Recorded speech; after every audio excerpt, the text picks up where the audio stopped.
నమస్కారం. ది నాగరాజ కుటుంబ సభ్యులందరికీ హృదయపూర్వక స్వాగతం.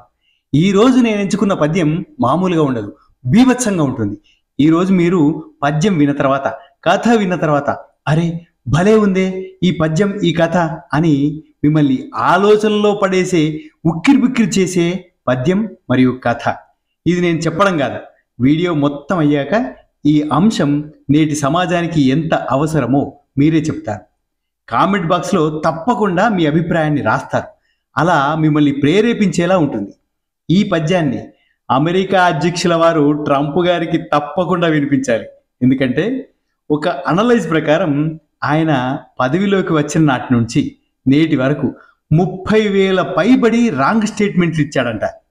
అన్నీ అబద్ధపు నిరాధారమైన తప్పుడు స్టేట్మెంట్లేనంట. ఇది ఇప్పటిదాకా అమెరికా అధ్యక్షుల చరిత్రలో ఒక రికార్డు. ఆయన తప్పుడు స్టేట్మెంట్లలో ఇండియా పాకిస్తాన్ యుద్ధము నేనే ఆపాను అనేది కూడా ఉంది. రాజకీయ నాయకులు ఎంతలా దిగజారిపోతున్నారో చెప్పడానికి ట్రంప్ ప్రస్తావన తెచ్చాను, కానీ ఇలాంటి నాయకులు ప్రపంచమంతా ఉన్నారు. మన దేశంలో కూడా మనకెందుకులేండి కాంట్రవర్సీలు. ఈ రోజటి ఈ వీడియో మాత్రం అలాంటి నాయకులను ఉద్దేశించినదే.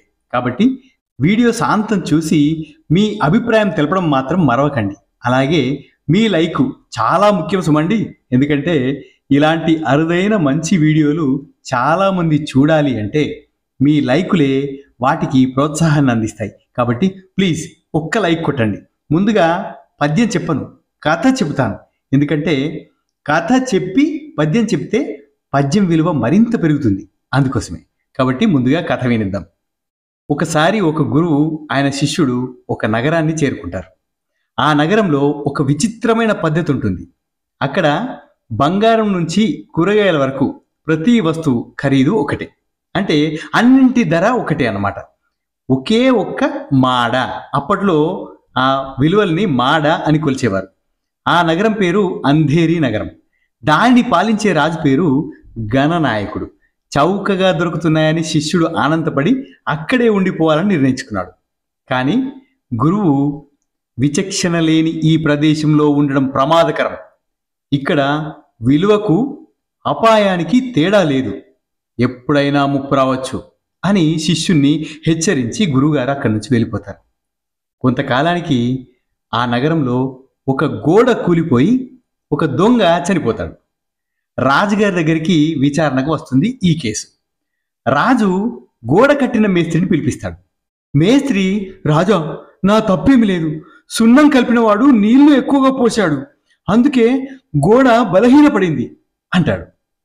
సున్నం కలిపిన వాడిని పిలిపిస్తే కుండ పెద్దదిగా ఉండడం వల్ల నీళ్లు ఎక్కువ అయ్యాయి, కుమ్మరిదే తప్పు అంటాడు. కుమ్మరిని పిలిపిస్తే నేను కుండలు చేస్తుండగా ఒక వ్యాపారి అటు ఇటు తిరుగుతూ నా దృష్టి మరల్చాడు, అతనిదే తప్పు అంటాడు. చివరికి ఆ వ్యాపారిదే తప్పు అని రాజు తీర్మానించి అతనికి ఉరి శిక్ష విధిస్తాడు. అయితే ఉరికంబానికి ఆ వ్యాపారి మెడ సన్నగా ఉండిపోవడం వల్ల సరిపోదు. అప్పుడు రాజు ఈ ఉరికంబానికి సరిపోయేలాంటి మెడ ఉన్నవాడిని పట్టుకురండి అని ఆజ్ఞాపిస్తాడు.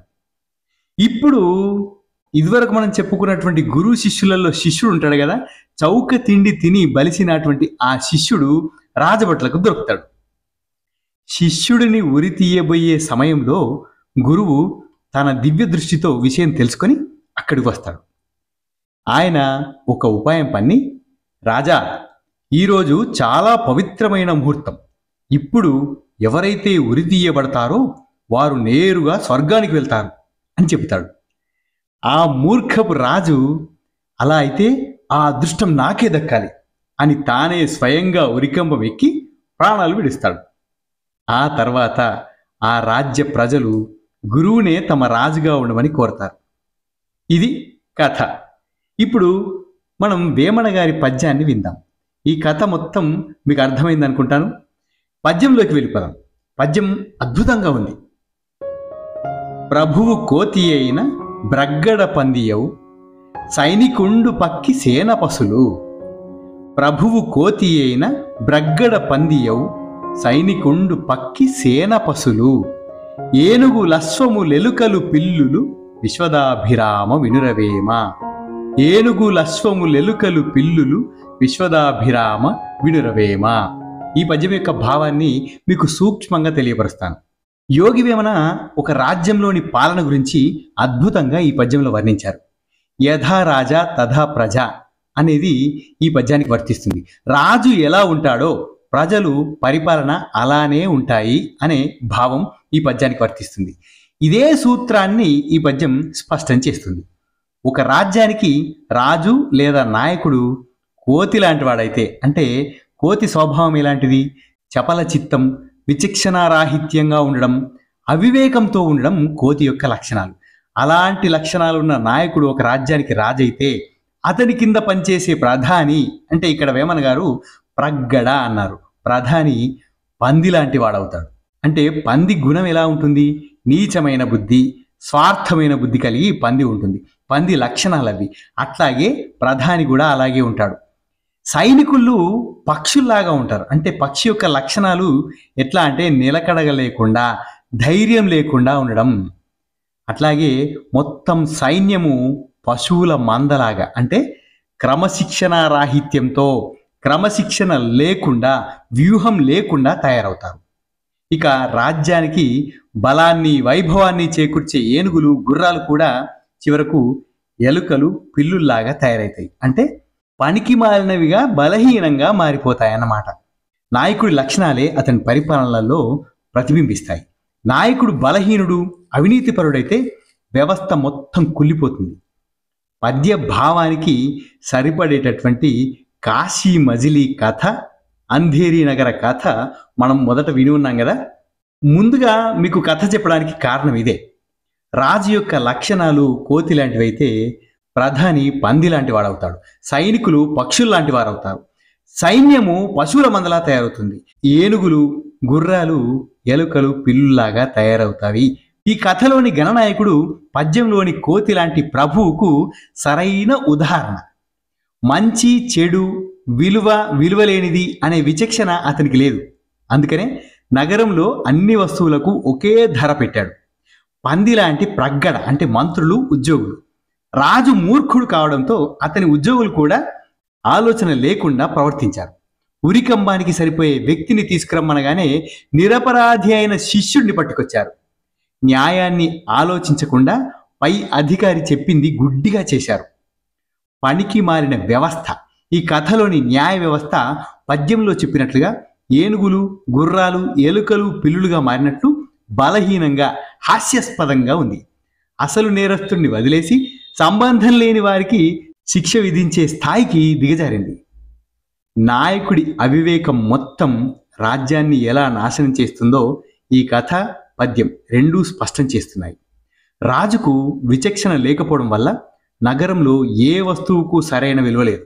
అదే విచక్షణారాహిత్యం న్యాయ వ్యవస్థకు పాకింది. ప్రాణానికి కూడా విలువ లేకుండా పోయింది. వేమన గారు చెప్పినట్లు నాయకుడి మూర్ఖత్వం అనే రోగ వ్యవస్థలో ప్రతి అంగానికి ఆ రోగం వ్యాపించి దానిని నిర్వీర్యం చేసింది. ఇది నేటి సామాజిక ప్రజలకు ఒక గొప్ప నీతిని బోధిస్తుంది. ఈ కథ, పద్యం ద్వారా నేటి సమాజానికి, ప్రజలకు అందే బలమైన సందేశం నాయకుడిని ఎన్నుకోవడంలో విచక్షణ చూపాలి.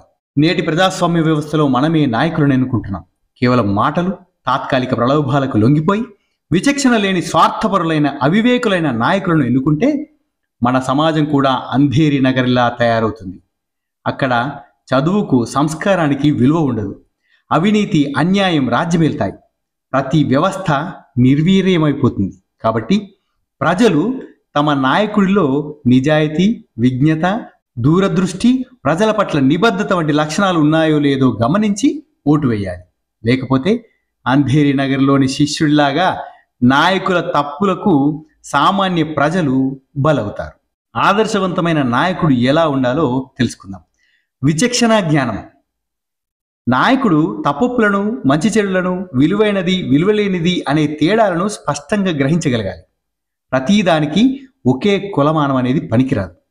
నాయకుడికి దూరదృష్టి ఉండాలి. తాత్కాలిక ప్రయోజనాల కన్నా దీర్ఘకాలిక సమాజ శ్రేయస్సును దృష్టిలో ఉంచుకొని నిర్ణయాలు తీసుకోవాలి. గురువులాగా ప్రమాదాన్ని ముందుగానే పసిగట్టగలగాలి. న్యాయబద్ధమైన పాలన కలిగి ఉండాలి. చట్టం ముందు అందరూ సమానమేనని భావించాలి. శిక్షలు నేరానికి తగినట్లుగా ఉండాలి, కానీ వ్యక్తిని బట్టి శిక్ష మారకూడదు. ప్రజల శ్రేయస్సే ప్రథమ కర్తవ్యం కావాలి.